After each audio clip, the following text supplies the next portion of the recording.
बोधकथेचं नाव आहे राजा आणि संत. एका वनात दोन संत राहत होते.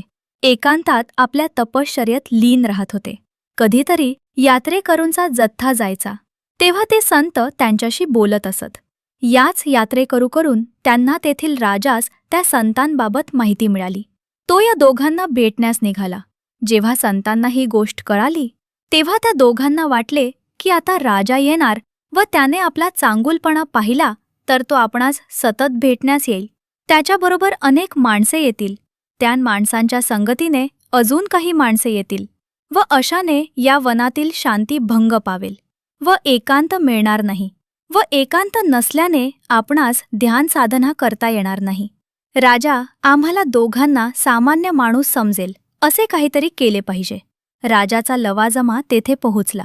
तेव्हा राजाने पाहिले की ते दोघेही संत हातात लाठ्याकाठ्या घेऊन एकमेकांशी भांडत होते.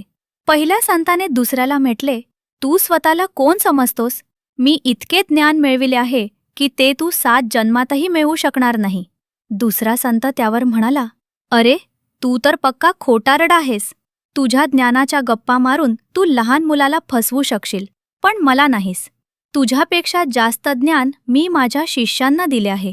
राजाने व त्याच्या बरोबरच्या लोकांनी हे भांडण पाहिले व विचार करू लागले, हे साधू संत तर सामान्य माणसाप्रमाणेच भांडत आहेत व त्यांनी सर्वांनी असल्या साधू संतांचा संग नको म्हणून वनातून जाणेच पसंत केले.